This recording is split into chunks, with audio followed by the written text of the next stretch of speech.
benda yang best dekat SIM card eStyle ni. SIM card eStyle ni dia macam SIM card yang biasa juga, yang mana kalau kita beli SIM card tu RM10 kita boleh guna data tu. Boleh tengok lah ada beberapa package dekat sini kan. Kalau macam RM35 sebulan, dapatlah 200GB data tambah 100GB untuk hotspot. Boleh tengok dekat sini. Kalau yang ni RM50 ni dapat 500GB, lebih kurang je macam yang lain juga kan. Benda yang bestnya lagi dekat sini, kalau kita guna SIM card eStyle ni kan, kita bukan sekadar dapat guna data-data ni semua, kita juga dapat bisnes. So korang boleh tengok dekat sini, ni dashboard eStyle ni kan. Kalau kita pergi dekat bahagian garis ni, dia ada bahagian invite. So mana kata dengan SIM card RM10 tu kita daftar, lepas tu nombor kita aktif, kita dah dapat buat referral. Referral ni macam kita boleh memperkenalkan SIM card ni dekat orang. Contohnya kita bawa SIM card ni, kita jumpalah kawan kita ke, tak kisahlah adik-beradik ke kan, kita bercerita pasal benda ni, kelebihan benda ni, ada e-wallet, boleh buat bisnes pula dengan benda ni kan. Lepas tu pun dia tukar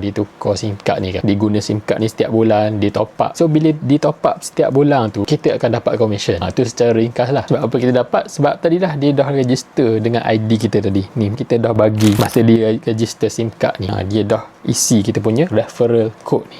Tu salah satunya lah kan. Dia ada banyak lagi sebenarnya, antaranya dia ada e-wallet juga. E-wallet ni kita boleh guna lah kalau kita nak pergi beli barang kan, dekat kedai yang ada QR tu, QR duit now tu kan, kita boleh guna je e-wallet ni untuk buat pembayaran tu kan. Jadi tu antara orang kata benda yang sangat menarik lah. So boleh tengok dekat sini, dekat slide ni kan, aku nak pergi dekat bahagian quarter.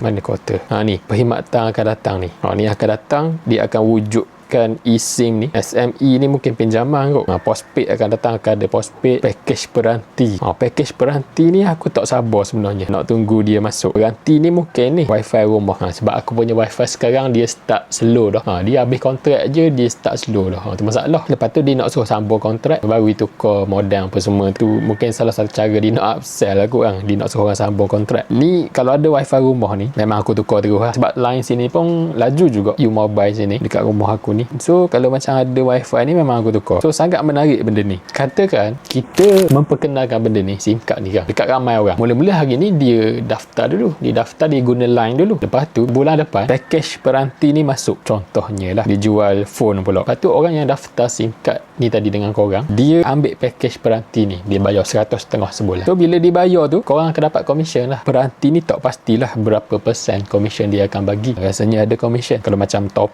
up tu RM35 sebulan tu, kita dapat 13%. Tak kisahlah orang top up berapa, kita akan dapat 13%. Tapi untuk peranti ni aku rasa akan ada lah commission. Lepas tu dia ada kiriman wang, pinjaman mikro. 2027 dia akan ada postpaid lah. So bagi aku, kalau macam dari segi kelebihan dia, produk dia sendiri pun dah bagus, line okey, data pun okey. Lagi bagusnya dia buka pula peluang untuk orang buat duit. Tu next level lah kan. Lepas tu pula dia ada pula e-wallet. Jadi nak bagi tahunya dekat sini, banyak lagi ni quarter yang coming soon. Benda ni baru lagi. So bila benda baru, kalau orang terawal yang share benda ni dekat orang ramai, korang rasa besar tak potensi tu? Benda ni bukan skim cepat kaya ke atau apa. Mana kata dengan RM10 je korang memperkenalkan benda ni kan dekat orang, RM10 dia beli SIM card ni. Sama juga kalau dia beli telco lain pun RM10 juga. Habis RM8.9. So dengan RM10 ni kita dah dapat jadi dealer, dapat guna e-wallet pula. Korang rasa macam mana? Okey tak okey? So kalau korang nak jadi juga antara orang yang terawal, boleh komen dekat bawah ataupun tengoklah mana-mana link yang aku letak, klik di situ. Boleh beli SIM card RM10. Lepas tu nanti bila SIM card tu sampai, nanti aku akan guide lah macam mana kita nak start buat benda ni. Alright, so tu je perkongsian kali ni. Jumpa lagi.